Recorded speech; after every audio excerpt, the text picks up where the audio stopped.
It starts as a vision. A machine that defines its own category and coins the American term pony car. Build America's legend, Mustang. They build Mustangs plain, fancy, or just plain fast. The newest top-of-the-line car is more than just a pony car. Think racehorse. It's got 650 horsepower. It's the world's most powerful production V8. And all are built here, inside Ford's Mustang megafactory.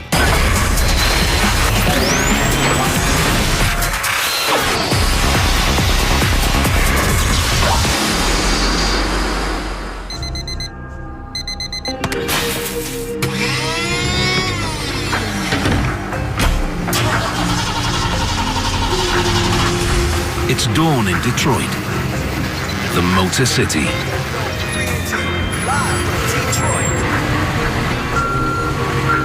A place where they've always gotten up early to head to the plants to build American cars. The way I view it is we're curators of a legend, right? So you've got this almost 50-year history of Mustangs. It's a North American built car known around the globe. But the car is all Detroit.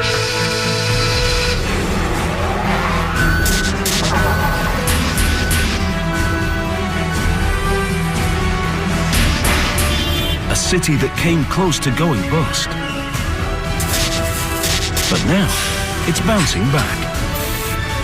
Through it all, the Ford Mustang is one of the true survivors.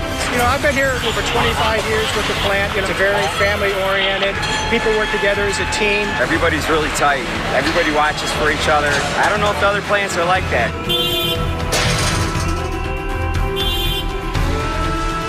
In 2009, the workers and plant were put to the test. When the economy was bad and, the big three and Ford, was going through their little tough times, it was a little shaky at times. Well, we didn't know if we were going to stay open. We did not know if we were going to have jobs. They talked about closing the doors here.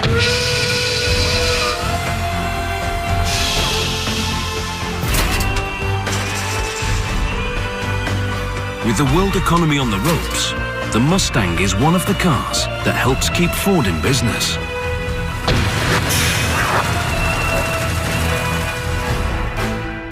And everyone up and down the pay scale pitched in.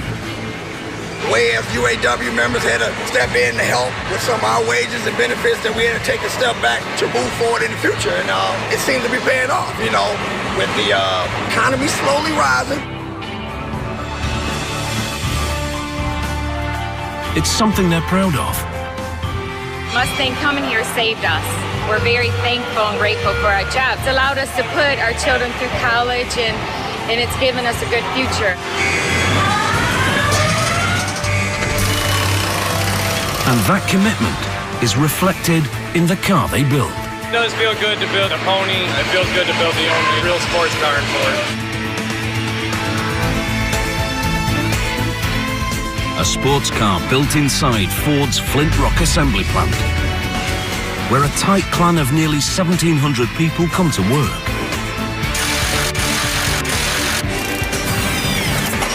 And every day, they build 680 Mustangs.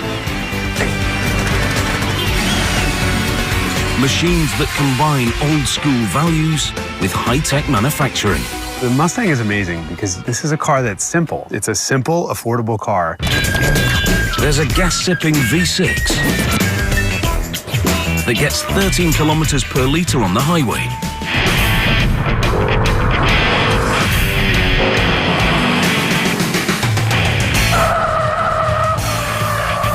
The Mustang GT, the base V8 model.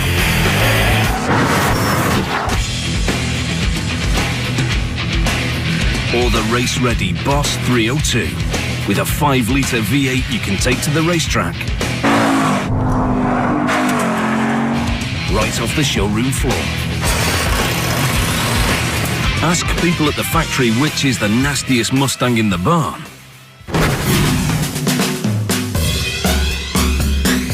And the odds are you'll get just one answer.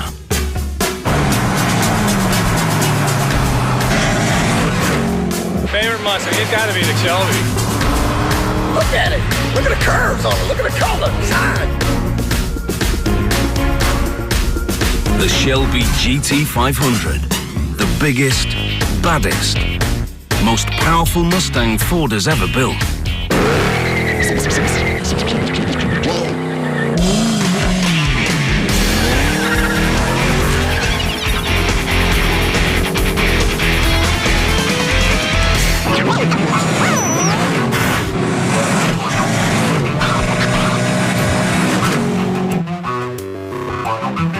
The top speed of the car is 321 kilometers an hour.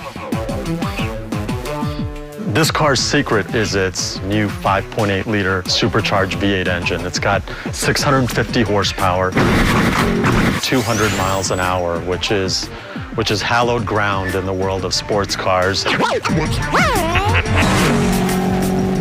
But with a base price of just over 42,000 euros, it's hallowed ground that's more affordable than most supercars. Many others go for speed by taking weight away, emphasizing a light car, using expensive parts made of carbon fiber. Mustang keeps costs down by using steel, but strive for their kick by adding raw engine power. We've been able to make this car do things and go places in terms of performance that a Mustang has never been before. But when Mustang designers and engineers want a car to break the 321 kilometer an hour barrier,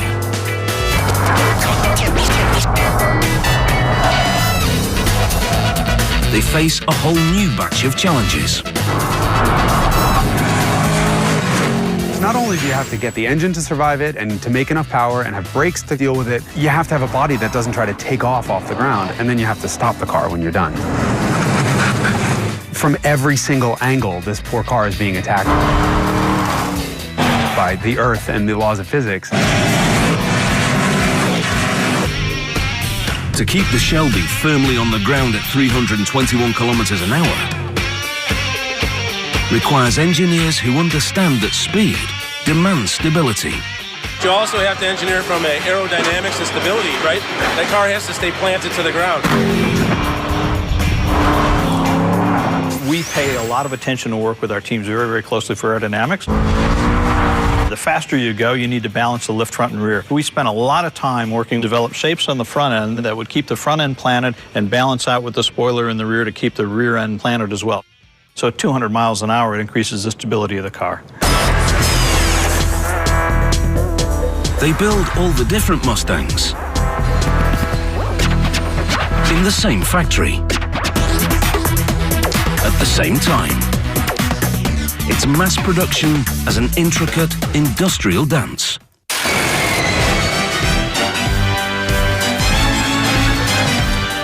They build the car in 4 different models, with 3 of the 4 available as convertibles.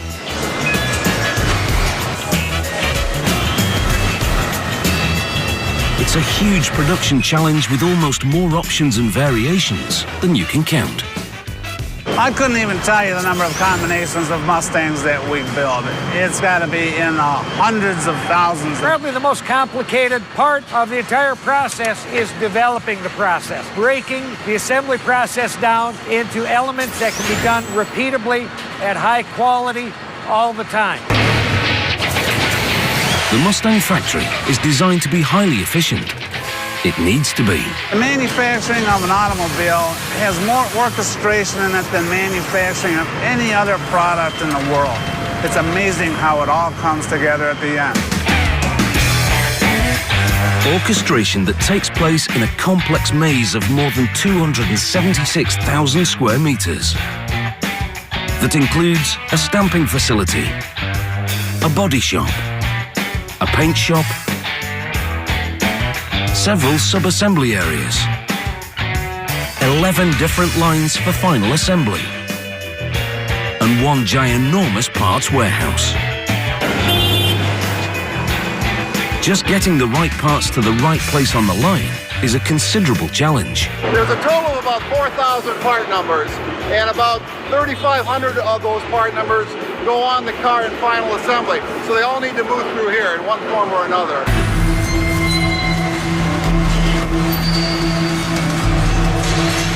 The Mustang plant is relatively small. However, that allows us a lot of efficiencies, getting the parts here, getting everything done on time. So it's compact but extremely efficient.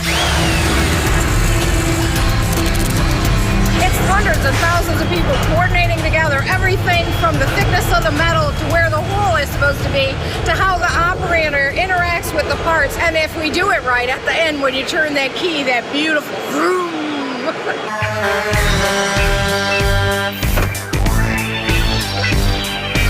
A lot goes into making every Mustang look like a Mustang. It all starts with these giant coils of steel. Coil of steel weighs 20 tons or 40,000 pounds. And we use that to make the various body panels. We'll uncoil the steel, cut it into blanks, and then begin to stamp the body panels out. From that one roll, weighing more than 18,000 kilograms, they'll make the body parts for 35 Mustangs. The hood, the fenders, the doors, the roof, the deck lids, the quarter panels, and quite a few of the underbody components.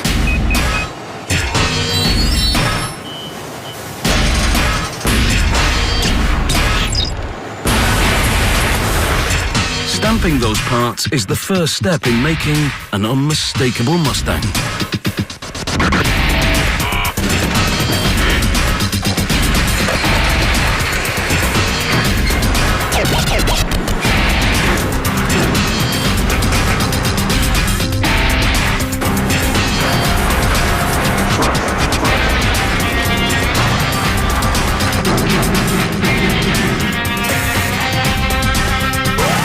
Proportions are number one in car design. They're absolutely important for Mustang. What makes a Mustang is the long hood, which is a must-have. We've then got to go to a really, really tight cabin and a shorter deck on the rear. And that silhouette is the iconic look of Mustang. Once the body panels have all been stamped, they're sent to the body shop.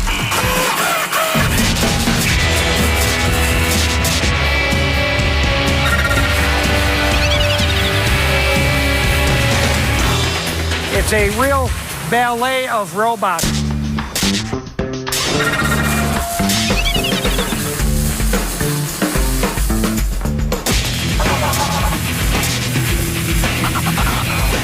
The robots may look like brutish, powerful machines, but they perform their jobs with a certain delicacy.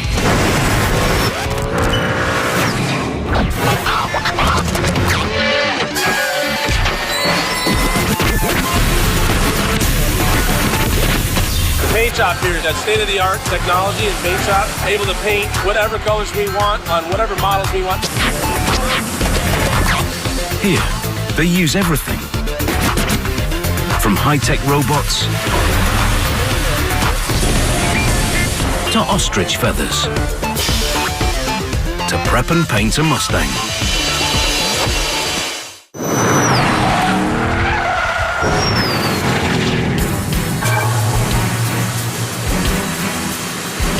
The Mustang factory has the most modern paint line of any Ford factory in the world.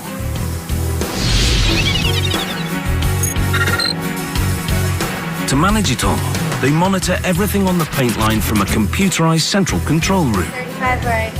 The heart of the paint shop, basically. It controls everything in the shop itself, from the conveyors to the lifters to the robots. Finally, we're going to start in 1 minute. Copy. The paint shop itself has 27 miles of conveyor in it. It has over 100 drive units for the conveyors and over 109 robots. So there's a lot of equipment out there to maintain and watch over. Some of the robots use laser vision cameras to position themselves. precision on these robots is a little wider than a human hair.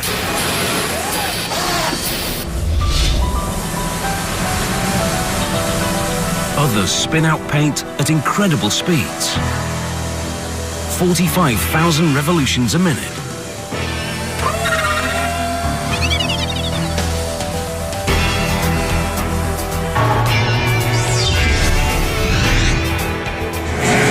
Sometimes when I'm driving down the road and I'll see a car, I think to myself, hey, our team painted that. It gives you a good feeling. It's a good feeling shared by many, and a story that begins at the 1964 World's Fair in New York. The night before the Mustang goes on sale, Ford runs TV commercials for the car at 9:30 p.m. on all 3 American broadcast networks. Out at the Ford Pavilion, there's a daydream corner called Mustang. People swarm into dealerships the next morning, and by the end of the day, 22,000 Mustangs are ordered.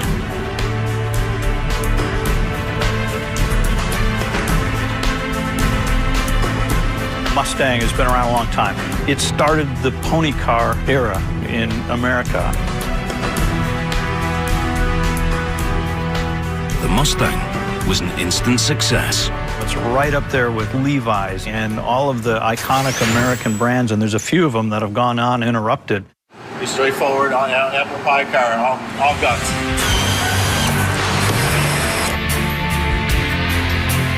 Guts that, in part, come from a multi-generational workforce. My dad actually worked in Ford Motor Company in design, so I'm a second-generation designer here at Ford Motor Company. My father was involved in the early Mustang. He was a Mustang enthusiast. Well, I guess I come by it naturally. My mom likes to relay the story that I started drawing cars in Sunday school. We had an assignment to draw Adam and Eve in the Garden of Eden, and I drew Adam and Eve in a car. And the first thing anyone sees is a paint job that takes about 10 hours. The process starts by running each new car through a very special car wash. It cleans the oils and the dirts off the vehicle in order to make the paint stick to it.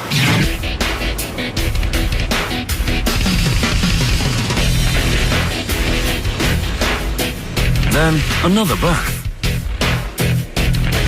This one is to help keep the paint job uniform. It's just a big tub of paint, basically, but it is electrically charged, so it allows the paint to stick to the vehicle. Then they use a very special dusting tool to wipe down the car. That's a feather duster. It uses ostrich feathers to clean off the vehicle. On the other side is where we apply the primer to the vehicle. We apply it to the interior inside the vehicle and the doors, and we apply it on the exterior of the car. They put sealer on all the places in the car where different pieces of metal are welded together. Most of the work is still being done by robots. With the help of a very special camera. They're sealer robots.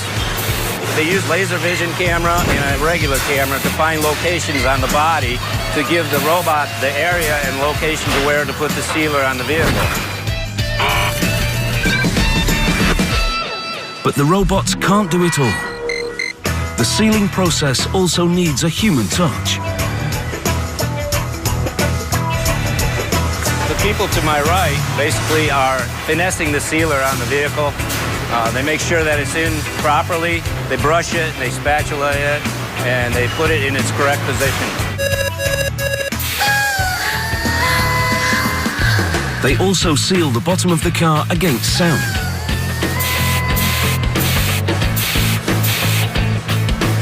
Basically applied by the robot in specific areas that the engineers have told us that that's where the road noise comes through the car. Finally, it's time to paint the car.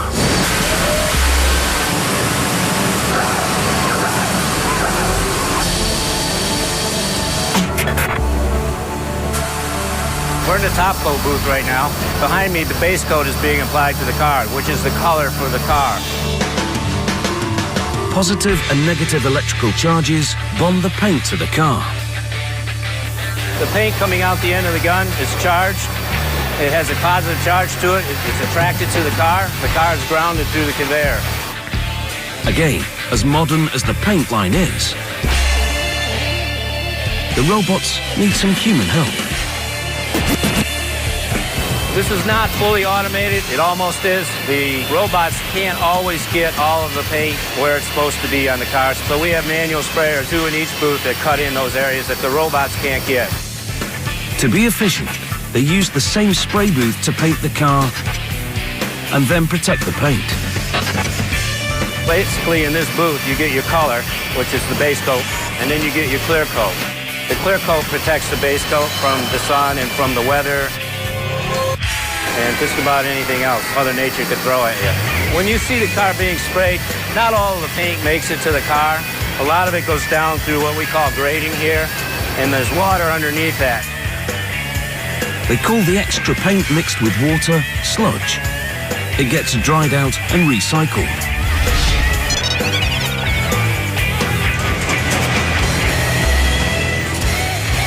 Last stop on the paint line is quality control check. A chance for a final touch-up if one's needed.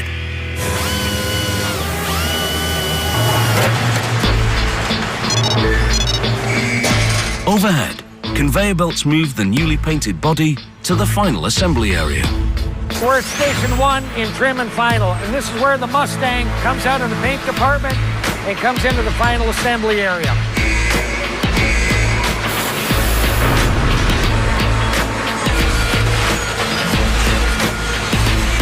They start with the exterior trim.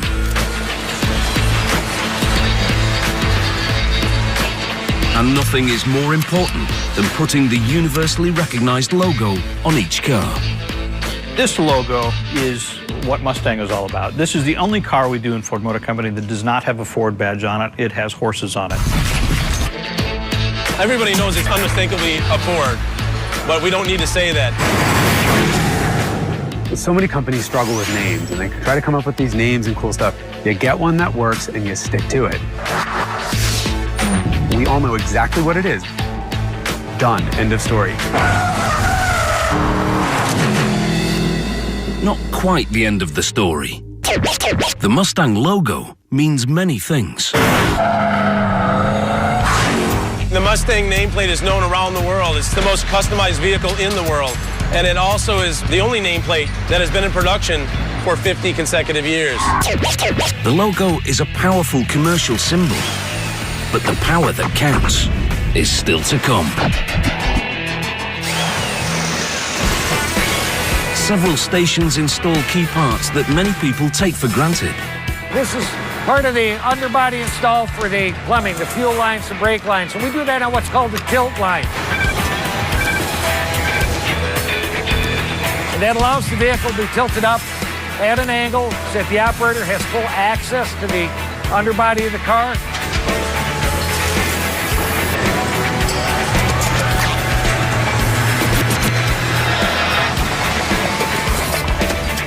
They take the doors off every car.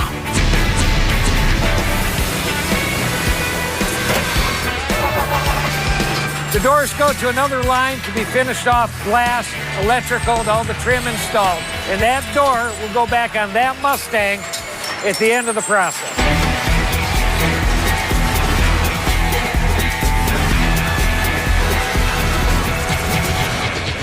Believe it or not, the door is one of the most complicated and difficult parts to build.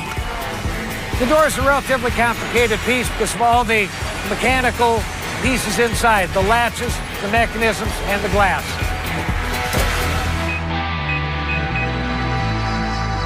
There are 537 different parts for each door. How do they know? One day, they simply counted up all the pieces. We had to do a complete breakdown of all the parts at every one of the stations, and that's every single nut, every single bolt, washer, screw, grommet, everything that's coming in.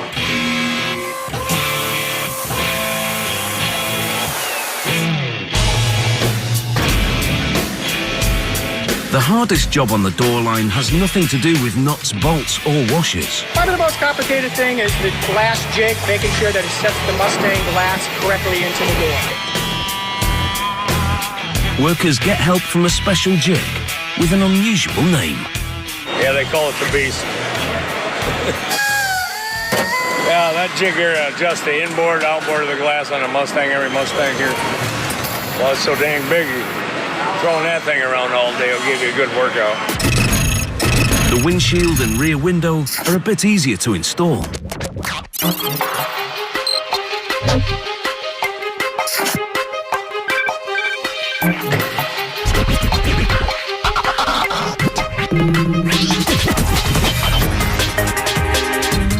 They use a laser measuring device for precise positioning. And just the right amount of sealant to hold the glass in place.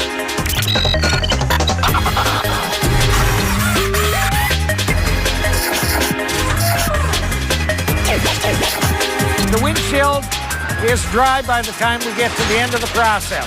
From here, it's probably about another 6 or 7 hours. The windshield is fully cured and ready to drive.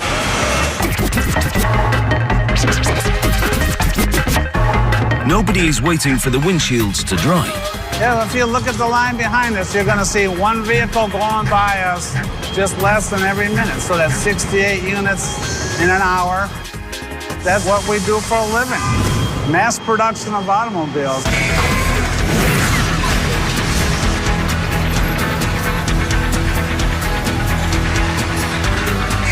Mass production in a high-tech factory that produces 680 new Mustangs every day.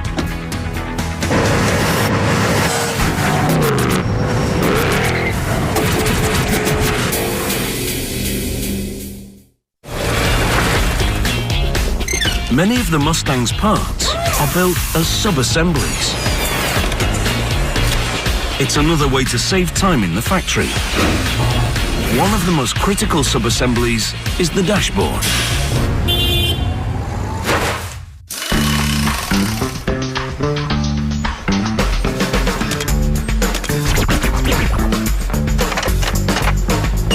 Right now we're heading into the instrument panel assembly line. This is where we build up the dashboards and all the accessories for the Mustang instrument cluster. The Mustang dashboard includes wire harnesses, the heating and air conditioning system, ductwork, airbags, electrical modules, trim pieces, so quite a bit goes into it.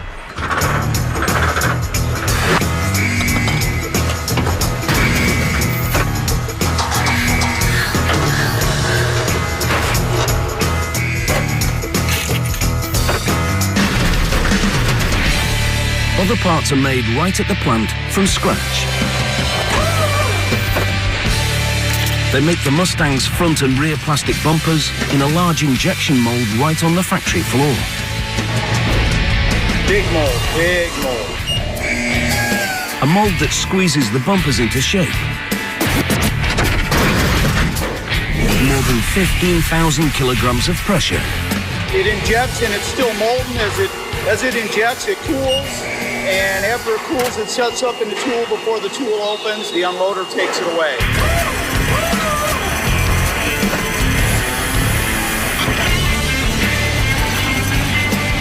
Workers use a blowtorch to remove any excess plastic left around the edges.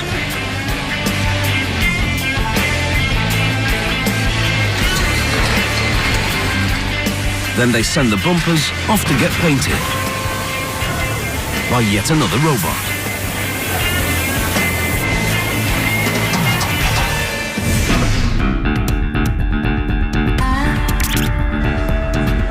And then a human outfits each bumper with additional parts. These are your side covers. The center grille. To lower air dam. You have to pay attention to detail when inserting it for a proper fit. Whoa. 25% of the cars that leave here, I had something to do with it. That's a beautiful feeling. Once they're done sub-assembling the bumper, they go straight to the line and get installed.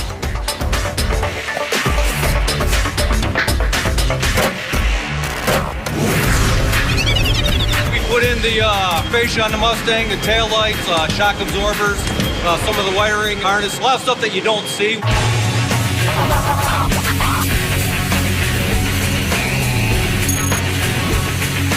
A few lines over, they work on 4 different engines, a V6 and 3 different V8s. This is where the engine and transmission are assembled together. From here, all the accessories will be put on the engine, and after that, the engine will be installed in the vehicle.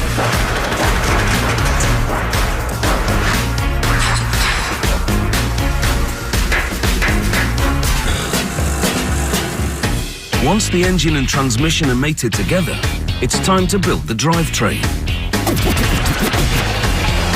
They start by installing suspension pieces.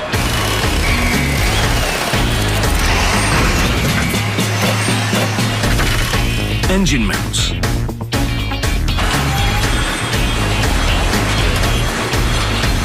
And then lowering the power plant into place. Front shocks and disc brakes go on next. Then exhaust pipes.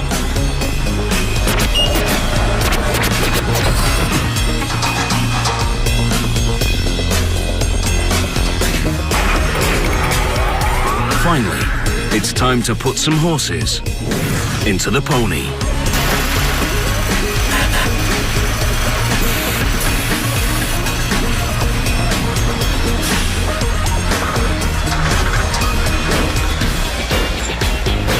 They install the engine, transmission, and front suspension from underneath the car.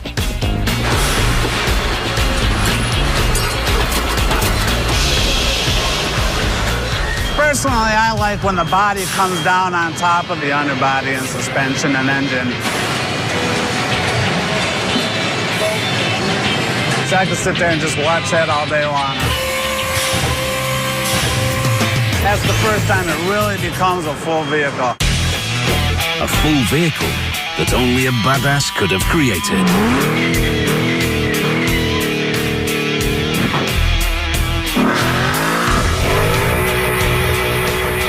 Whether it's squealing its tires on a burnout,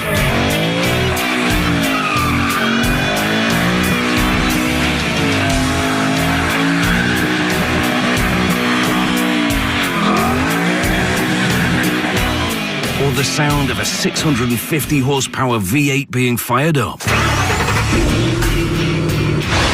That big, mean-sounding V8 roar. A trademark of the car. You know, that sound, that exhaust noise, that burble, that rumble.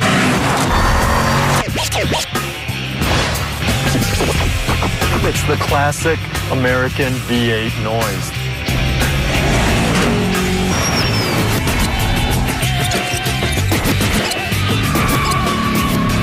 And that modern high-tech engine gets installed thanks to 2 basic metal bars. If you notice, there's 2 steel bars at the front of the engine hoist, and they plug into locating holes in the body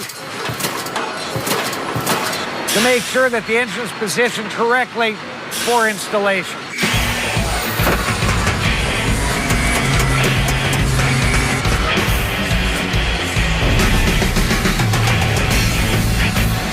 These are custom-made tools for the process, and there are literally dozens of them throughout the plant. They're very process-specific.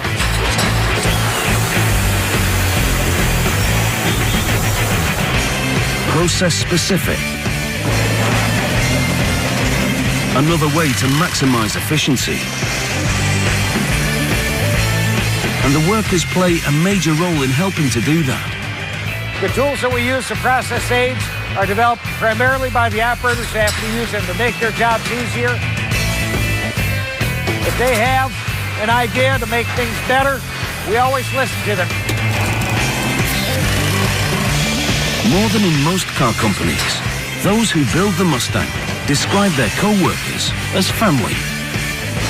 Boy, I work with these guys more than I see my wife. I'm here 10 hours a day, so they're like brothers and sisters to you. Some of the workers here really are family.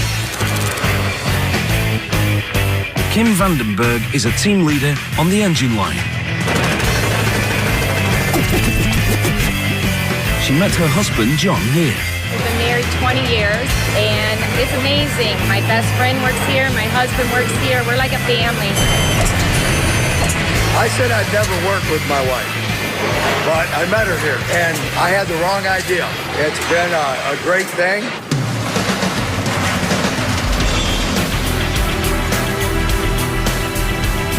"20 years later, the married couple built a very special Mustang together. It was a very special client. Their son. My son is a police officer in Kalamazoo, Michigan, and he waited his whole life to order a new car, and he ordered a V8 manual Mustang, and we got to build that Mustang. She got to follow it, do different things that most people don't. They called me over to let me start it up, hear that rumble for the first time. So I got to tell him that I started it before he did, so that was pretty cool. Mom left her mark too. If you look under the valve cover gaskets, there's a little message that she wrote. She wrote "made with love" and all that. It's not typical. But Dad was not going to be outdone. So he sang the engine too.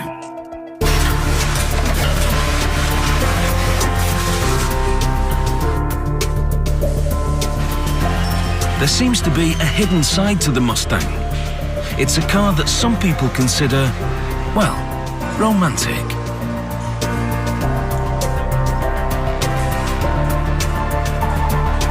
Mustang's chief engineer. It's true, yeah. My boss at the time, who had a Mustang, I asked him if I could borrow his car because I wanted to propose to my wife. And so I drove it to Chicago, where she was, and picked her up. And then I drove her to the high school where we met. And I stopped in front of the classroom that I actually met her in. And I told her there was something wrong with the car. And of course she believed me, and I got out and I opened up her door and I knelt on a knee and I asked her to marry me in a Mustang. It's absolutely a love affair with this machine. To this day, they talk about the romance of the Mustang at the factory. A love affair that begins when they fill up a new Mustang with gas and start her up for the very first time. We're at my favorite place in the Mustang plant. This is where the hard work of thousands of people and thousands of parts all come together, and we start the Mustang for the first time. It's where the horses come alive. Grown-ups who have an unusual opportunity to work as professionals and feel like kids. It's a bunch of guys who want to do what every teenager in America wants to do, right? Go really fast. We get the opportunity to engineer it and do it, so yeah, we're in a great place. I said, hell yeah, let's get it done. You know, Dave develops a product, we have the responsibility to build it. When they come up with a real cool idea, we're very enthusiastic about getting it done. Once a Mustang becomes a living, breathing beast, a worker drives it to a final test and quality control area. They do an electrical inspection. They check the lights, horn, turn signals, instruments, and the heating and air conditioning systems. What I'll do is I'll browse over the car and see if there's anything I can notice. As I've just there, I can see that there's a little polish repair that needs to be done. So I add a little polish, grab my wheel, wipe her off, and there you go. You have a new car now. Then they drive the car onto what they call the rolling road to check the output of the engine.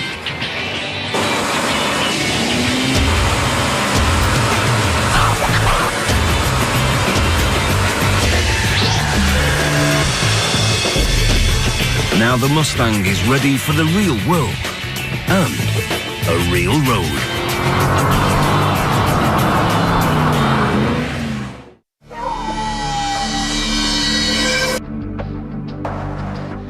Surprise, Arizona is a small desert town about 35 kilometers northwest of Phoenix. This is where Ford pushes their Mustangs to the limit.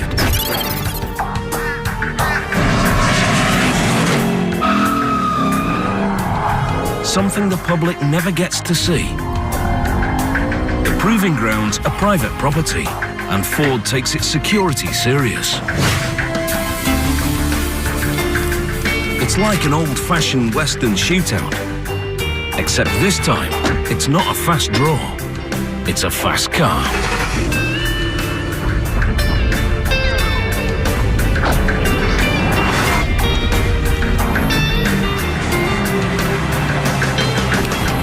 So we take our latest and greatest machines and we put them to the test to make sure that the way that we've designed them, that they actually perform to the specifications we're targeting. Sometimes, the cars don't meet their targets.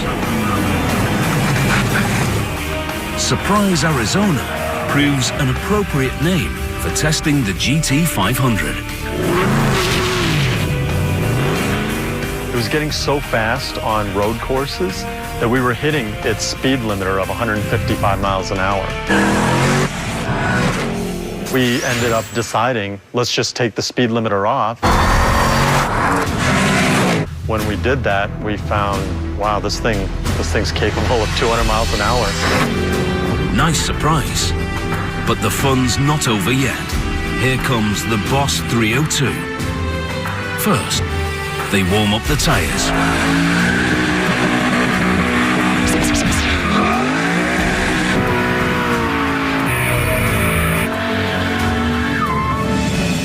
Oh, tire smoke. Absolutely. That's the first thing you do in a Mustang is you dump the clutch and you just do a huge burnout.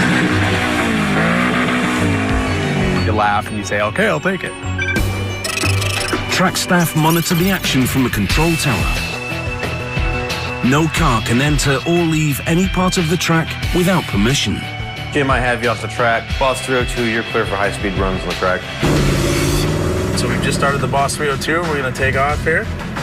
So I'm on the throttle. The wheels are spinning in the back there. More importantly, the car hooks up really fast, grabs that road, and just propels us forward. That's what's the magic of the Boss 302 is that you can hook up all 444 horses right to the ground. For car people, hook-up means maximum traction between the tires and the ground, which helps Mustangs hit full speed across Ford's version of the open range.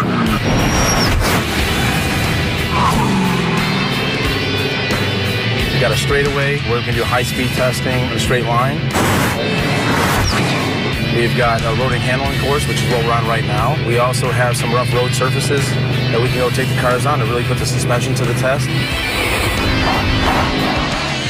Tom, you're clear for the high-speed track in the red Shelby. In reality, tests at the track are hard work. There's always the potential for danger. But in these modern pony cars, it's also a lot of fun. When you're building a badass hot rod, you've got to test it the way some buyers may drive it, even if it might violate highway rules or the factory warranty. When you drop that clutch and you take off, everything comes to life. I mean, the car is roaring, the engine's roaring, you get the feel through the steering wheel that the car's just absolutely launching. It almost feels like you should be calling NASA to get clearance to launch the space shuttle or something. The Mustang isn't just about power and looks. It's also a symbol for the survival of an entire industry. We take great care and great pride in producing every single Mustang that we build. Our Mustang team is a bunch of car-crazy fanatics that absolutely love this car and love this project and would kill to work on it.